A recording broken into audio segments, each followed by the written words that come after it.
This is the Rich Dad StockCast with Andy Tanner, the show that kicks 401ks in the asphalt and teaches you to be the master of your own stock investing domain.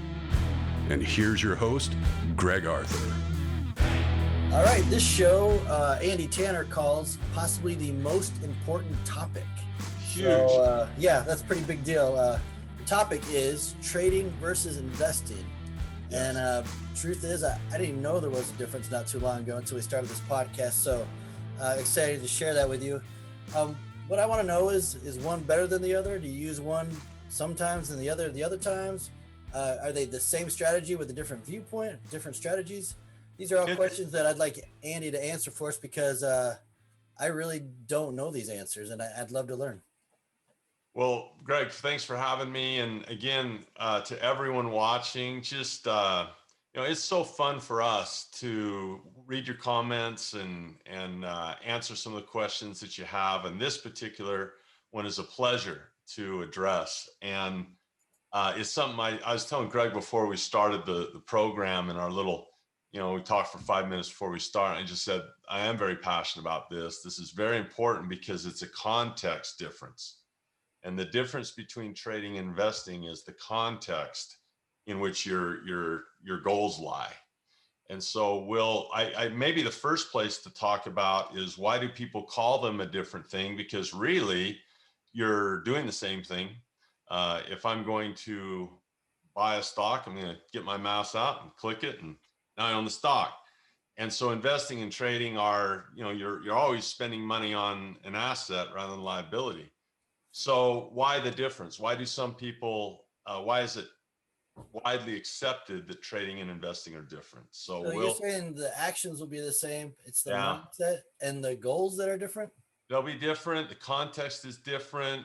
After that initial purchase, how things will be different after the initial purchase and how you see it, depending on your goals and your context. Now, I do a little bit of both. I lean more towards the investing side, but I enjoy trading. And there's all types of, crazy trading. And, when we talk about which one is better, I can show you probably the most successful fund manager that I know of is a guy named Jim Simon, who is a MIT math whiz. And he what you call a quant trader, quantitative trader. And he's going to be in and out of positions. He's not like Warren Buffett. He does either doubled or tripled Buffett's return over his career. He's made much more money than Buffett, but I still see Buffett as my number one idol because of how he does it. My context is, I think for the average person, investing is they're both difficult to learn. And both require different temperaments and a really strong temperament. So maybe we start with the difference of what most people think. That'd be great. Cause I'll just, in my own opinion, I think you're going to say Buffett's a much slower approach. Yeah. I think so. But more than just speed, most people think when they think about investing versus trading, they think about the duration of how long you hold the asset. That's usually they think, well, investors, hold things for a long time, and traders hold things for a very short time, maybe even microseconds if it's high frequency electronic computer run trading. And so most people's minds think about the duration. Well, if he's buying and selling a lot, he's a trader. And if he holds for a long time, he's an investor. I understand that. I get that's where a lot of people go, but I would explain it in a much different way. I would explain it not in terms of the duration you hold something, because I've seen Warren Buffett sell things very quickly after he bought them, relatively quickly. I do not consider Warren Buffett a buy and holder of stocks. I think the idea of labeling what he does as buy and hold, I'd love to interview him and ask him how he feels about this. But from what I've watched him do, the difference I would say is not so much the duration, but how you look at it this way. Do I want to own the stock or do I want to own the business? That's very different than duration. Do I want to own the stock or do I want to own the business? And to do this, a person that's listening audibly might visualize a little box. I'll often draw on my chart, a little box, if I can find a piece of paper maybe, and we'll just do it this way. No, I'll just explain it. You have a little box with a little handle on it. Like and a jack when you, pops out of. like a jack in the box, but Yeah. instead of a clown coming out, money pops out. So that's really what a business is. If I really look at Kenny McElroy, for example, and his real estate, he provides a service, housing, people pay him money, he pays expenses, boom, at the end out comes profit. So a business is something that exchanges with the community value for cash. And if they give great value, they're going to turn into a money machine. If they don't give good value, they're not going to turn into a money machine. So picture a business, whether it's real estate or oil or whatever it is, it's a box that when you serve the people, when you do the work, right, you crank the crank, out comes cash. So let's take one of Buffett's stocks, Coca-Cola. Let's take one of his non-stocks. Fruit of the Loom is the one I use often. Fruit of the Loom makes underwear. So they go to work and they crank out, their value, and people say, oh, I need some new underwear. Here's some cash. Give me the underwear. Okay, there's no stock price. That's key, isn't it? There is no stock there. There's no stock price. All the shares are held by Buffett himself, or Berkshire Hathaway as a company. So I cannot go to the New York Stock Exchange and say, I want to buy this stock, nor could I trade the stock. See that? I'm not even allowed. And when Buffett wakes up in the morning, there is no stock price for him to check. And that's a very important thing to understand as an investor, is he is interested in being in the underwear business and serving people by giving them underwear. And where he makes his money from is from the sale of the actual product or service. Geico service, 100% owned by him. Duracell, I believe, is not publicly traded. Dairy Queen, See's Candies, RC Willey Furniture. These are all companies Buffett owns with no stock price. So obviously there is a way to be the owner of a company, large or small, provide service to the community, value the community, for profit, and enjoy those profits. And a person who's an investor has that mindset. Okay. Go ahead. Can you apply that to stocks? Yeah. So let's take now another company Buffett owns, which is very prominent, Coca-Cola, because they're the largest shareholder.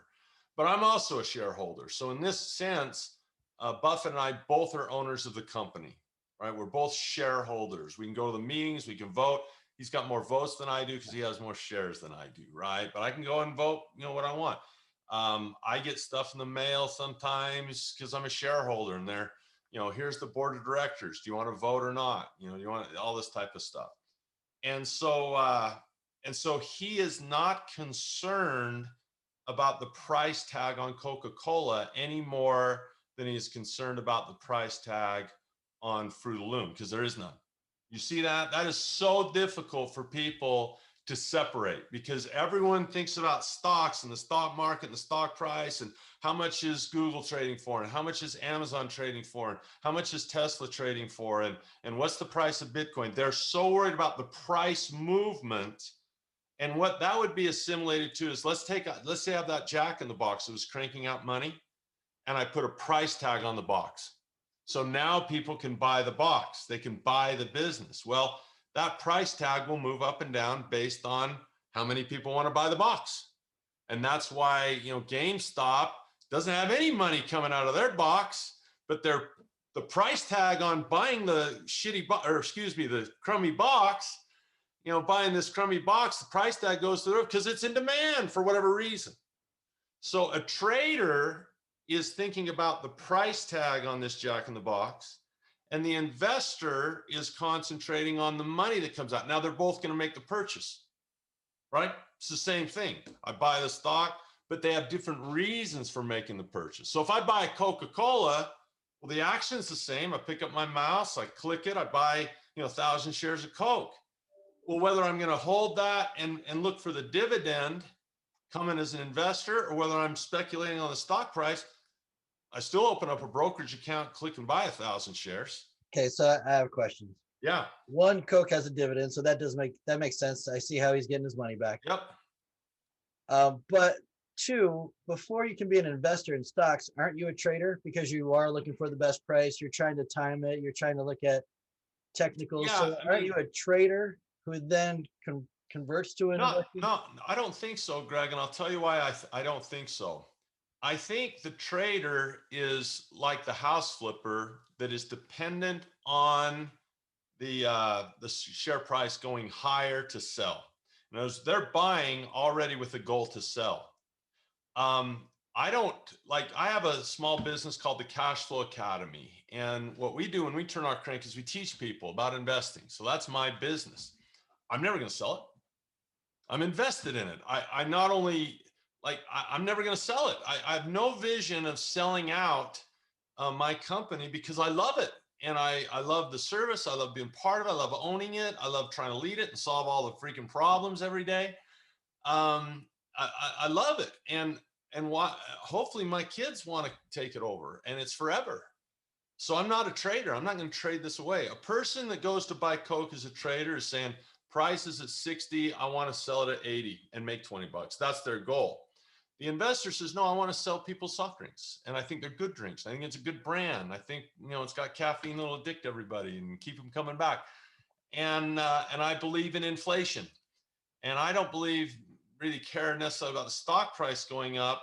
I care very much about the price of Coke going up with inflation. Now, labor will cost me more, but technology is deflationary in manufacturing, and I'll probably get wider margins and bigger dividends. So yeah, Greg, you're right in that when I first buy it, both guys want a low price. But think about this, the trader might not care as much about the low price because look, if I buy Tesla at an unreasonable price, but it goes up 30%, I sell it. Who cares if it was valuable at that price? Right. Investors probably care more about value, in terms of the money that's making, things like price earnings ratios and growth are the primary ones. And so I'm not advocating one over the other because I do both. I enjoy both, but I will say knowing the difference is important. In the book, Intelligent Investor by Benjamin Graham, who is Warren Buffett's mentor, that's mostly the intelligent investor. It talks mostly that crowd of investing, but it says in there, look, you can trade, just don't commingle those accounts. Know when you're trading, know when you're doing one or the other, right? Know that trading's harder over the long term to find success with. That's less true now than it was when that book was written, 19, whatever it was. The market has proven that computer models, algorithms, quantitative trading, high frequency trading, I'd say 80% of the trading that goes on every day in the market is trading. It's not buy and hold stuff. So there are still room for both. I really love investing. I love getting a low cost basis. Let's say, Buffett got in Coke at like $3.25 on average. Well, the dividend's $1.60 every year. Well, you want to trade that? You want to get rid of that? It's been paid for. He has no more money in that deal. It's paid him back 1,000 times over. What does he care about the stock prices? Look, if you have a golden goose, do you want to sell it? No. Well, that's what traders do. Okay, here's a golden goose that lays 30 eggs a week. Here's a golden goose that lays 20 eggs a week. Which one do you want to buy? Well, one of them is going to be more expensive, right? Okay. So if all of a sudden I buy the goose that is more expensive at 30 eggs a week, and all of a sudden he starts laying 40 eggs a week, I could sell that goose for more than I bought it for, yes? Yes. But if he's laying 40 eggs a week, do I really want to sell it? Well, it depends on what I'm offered, I suppose. So think of it as a golden goose that lays golden eggs. Do you want to buy and sell the goose, or do you just want to get a whole bunch of a gaggle of geese that are laying eggs, and you hold them and you keep them? Now, what if the goose stops laying eggs? So in this case, no dividend. No dividend, or shrinking dividend, or not as good a dividend. It's laying like one egg. Am I going to really feed a goose and manage a goose laying one egg when I could sell that goose and buy another one that's for the same price? So when you look at like Delta Airlines now, I disagreed with Warren Buffett when coronavirus hit. Buffett never liked airlines. I think other people talked him into it. He never liked it. He always poo-pooed it. And then a few years ago, he bought some Delta, and he bought it at a pretty decent price. Not the low off of the recession. It was up quite a bit off the low of the 2008 recession. And when coronavirus hit, he says, that's not a business I want to own anymore. Now, maybe it's because he's friend with Gates, and Gates told him this pandemic's gonna be worse or whatever than it was or whatever. I personally believed that there's going to be pent up demand. We're going to fly again. I mean, I know we got Zoom and I know we got all this, but we're going to fly again. We're people and we're going to get on planes again. So I bought Delta when he sold it. So I had a difference of opinion, but I don't want to sell my Delta. I didn't trade it. I got a good price on it, and they're not paying a dividend right now. They don't have the money to do that. But I think, yeah, when I'm dead and gone and my son holds it in the family trust, it'll be paying a dividend for him. So I'm thinking about owning that business. I like the way Delta runs their business. I like that stock. It doesn't pay a dividend right now, but I still like owning the business. All the profits they're getting are to recoup, bonds they had to raise money, and they're kind of struggling. But I believe that we're going to fly again. I think that's one of the better airlines in the United States. Okay, let's talk about that, because you bought Delta under the assumption, one, it was good value, and two, that it would have a dividend. I'm assuming it used to.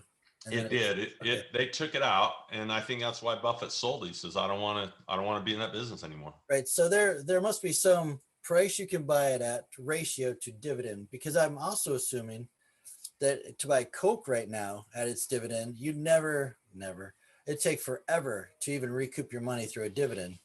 I bought Coke as recently as a year ago. And the reason I believe this is the problem with investing. There's two questions that the Cash Flow Academy, we help people want to answer. And we'll probably revisit this on the podcast time and again. Look, what should I buy and when? That's it, right? If I could wave a magic wand over all of you and you knew exactly what to buy and when, you'd be a billionaire, right? That's the holy grail, is what to buy and when. One of the challenges with that is that's why the culture of advice is so bad. Since people don't know how to answer those questions for themselves, they go to Wall Street, pay the fees, and get a crappy result anyway. But what to buy and when? When I decide what to buy and when, I have a couple things to consider.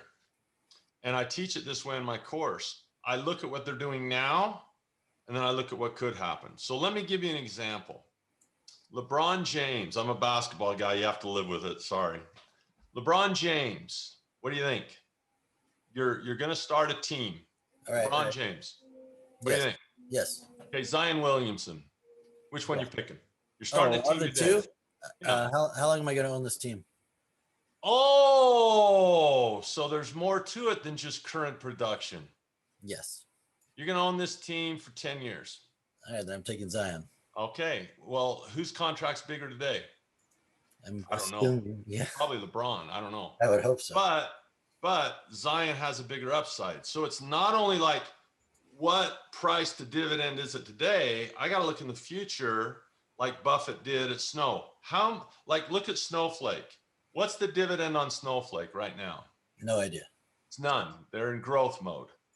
Buffett has two more companies. I don't know, the name escapes me now. He's got a couple of companies that don't pay dividends. Apple didn't pay a dividend for a long, long time. I have a pretty good position for Solar that I really like. They don't pay a dividend. Why would I want to own a box that isn't giving me cash? Why would I want to do that? Because I think someday they will.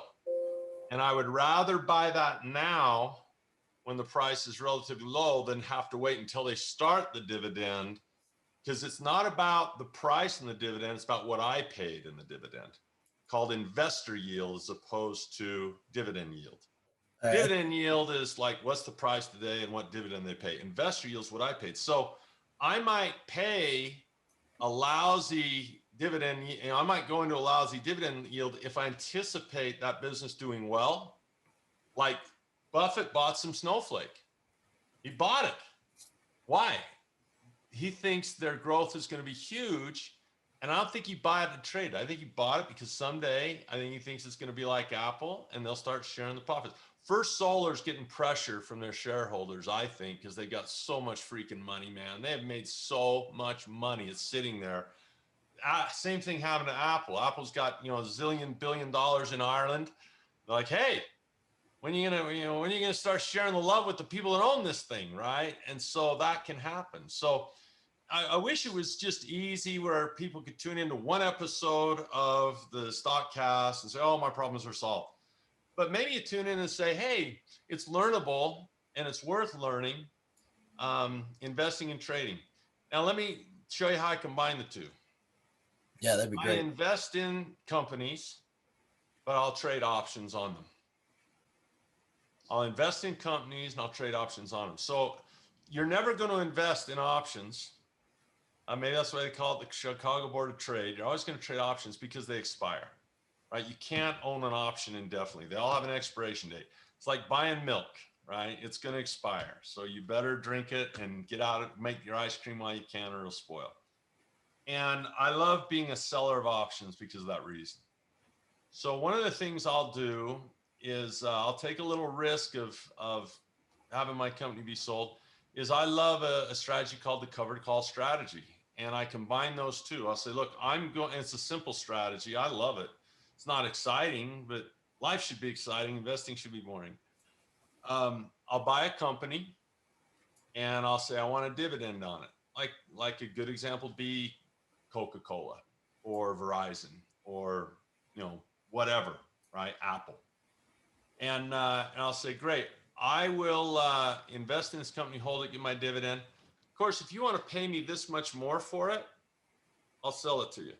All right. So you are willing to sell your golden goose. There is a price. Well, not really.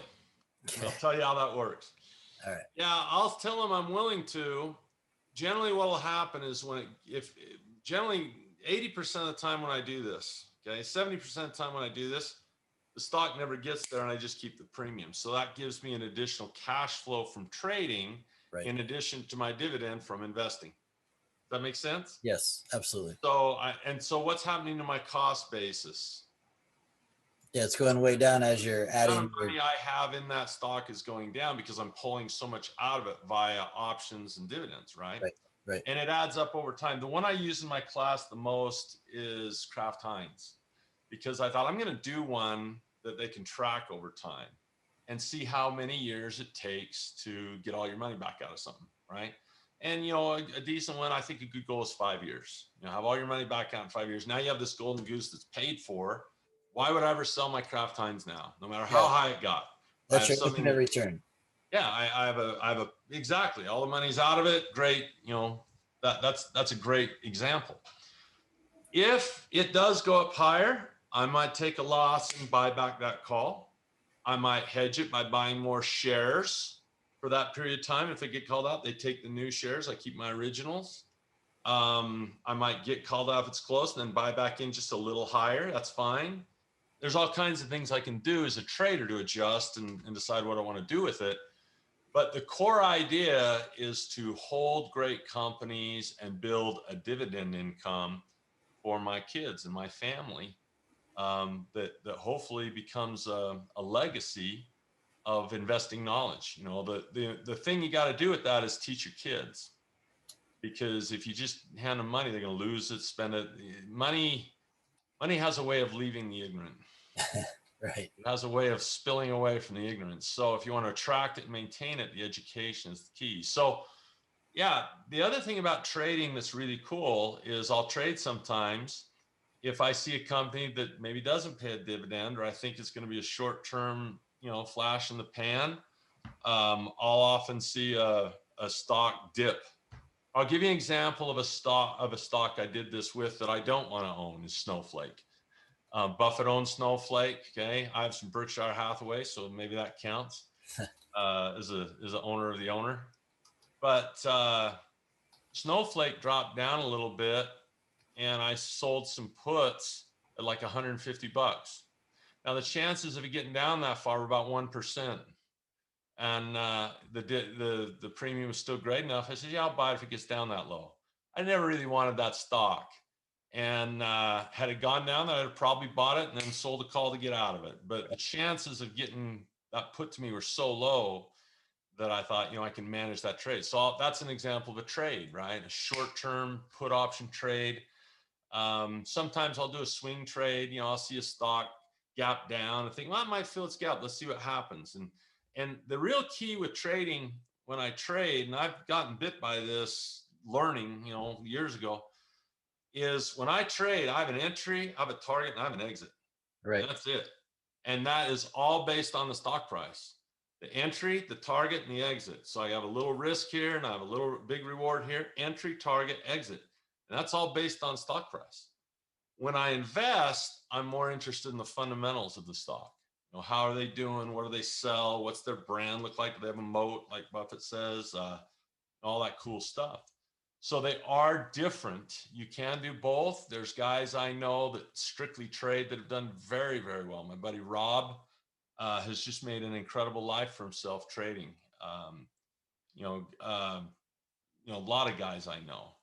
Others, like me, prefer to dabble into trading and enjoy the supplemental and the fun of it. But the core would be investing. And neither one is right or wrong. You can do either one. So if I'm going to simplify, fundamentals are more investing, technicals Yes. are more trading. You Yeah. can certainly combine the two Yeah. by buying a fundamentally positive company with a dividend, and then use your technical analysis to buy options or To sell. sell an option that's well said, Greg. That's well said. So if I could just answer the question for the podcast to make it clear for everyone and simple. An investor is very interested in being the owner of the company, whether it's publicly traded or not. They're not interested in the stock price as much. They're interested in the eggs that come out of the golden goose more than the price of the goose, because they're not wanting to sell it. They want to find a goose that'll lay eggs for a long time, lay more eggs, get healthier, get better. You're looking for Zion Williamson, right? Shorter term guy, maybe he just wants LeBron for the season or try to win it now. Right. And so the mentality of that box, I think, is so important, or the goose, whatever metaphor you want to use. Do you want to buy the goose low and sell it high? That's your goal. That's your context. You're a trader. If you want to buy the goose and hope it lays more eggs forever, you're an investor. If it stops laying eggs, you're going to get rid of it. If you buy the goose and it starts to lose value as a trader, you're going to get rid of it. So you buy it for different reasons and you sell it for different reasons. A lot of people sold their Kraft Heinz when they had their impairment costs, or whatever they call them, where their branding, they put too much brand equity in. The SEC said, you can't value your company on a brand name that's arbitrary. You gotta get that down. So their stock just drops. Now Buffett paid about $70 for it. He had some Heinz and they acquired Kraft, and so I think his cost base was around 40. It got up to 70, and it dropped way down below 40. And I said, man, I'm buying that as an investor. That's just way too cheap to get a company like that. And I don't care about what their brand equity is. That the price to book I don't care about the price to book. I care about the price to cash flow, or the PE, price to earnings. And so I said, I'm on that like that quick, not as a trader, as an investor, because you get it that cheap. People buy ketchup, man. Right. Absolutely. So, and mac and cheese. So yeah, it's a fun thing to learn. That would what I'd say. Are you worried about the price of the goose, or are you concerned with how many eggs it possibly would lay or not laying? One is a business owner context. One is a price of stock contest. Right. Or context. Traders worry about prices of stock. Investors worry about owning companies. I like investing and trading both.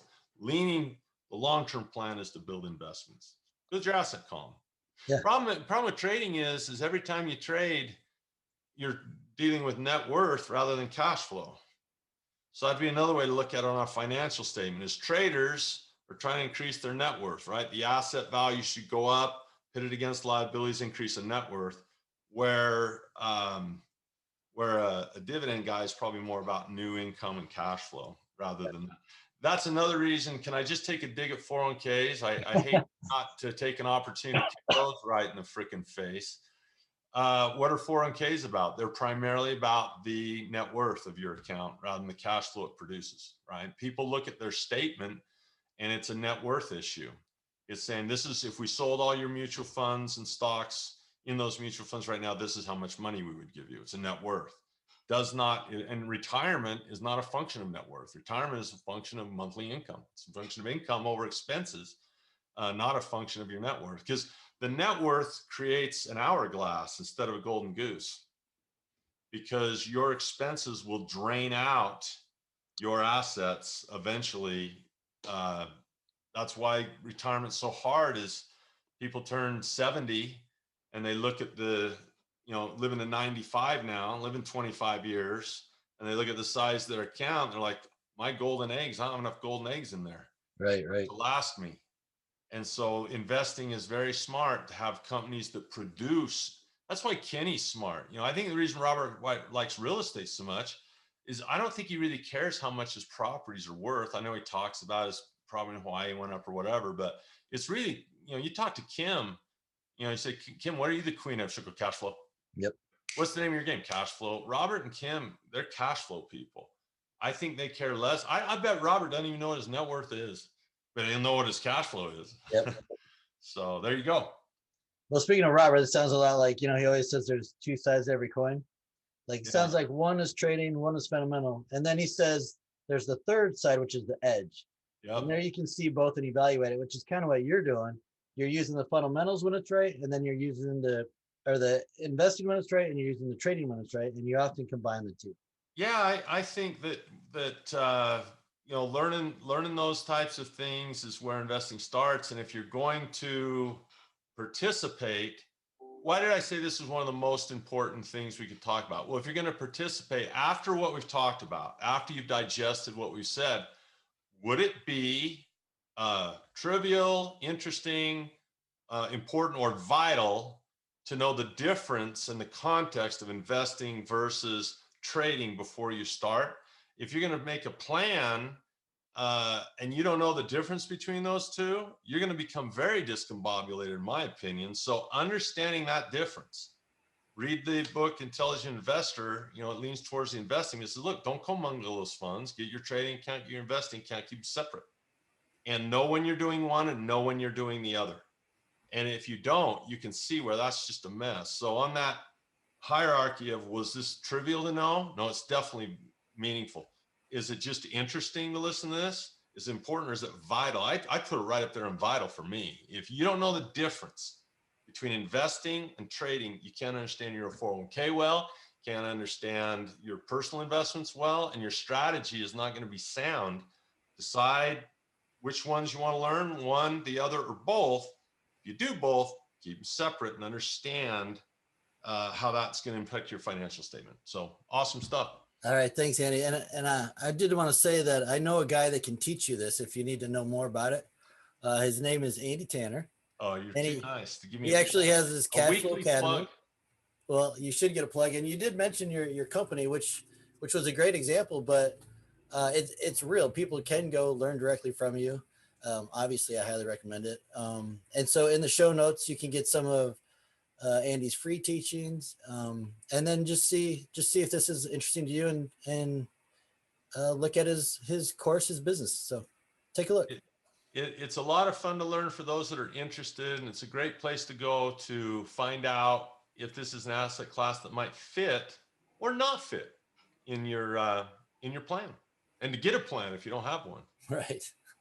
All right, Andy, thank you so much. All right. Thanks, Greg. Love being with you every week. And to everyone out there in YouTube or wherever all this goes, we just love and appreciate you. And we feel camaraderie with you as fellow students trying to figure it out together. So if we can be of service in any way, just type in a comment. We've got some great topics lined up for the next few weeks from your comments, because our job is to serve you. So whatever would be helpful. If I don't know the answer, I'll say, I don't know. But if I know the answer, I think I know, I'll do my best for you. So great. Thanks, Greg. All right. Thanks, Andy. Talk to you later. All right. Bye-bye.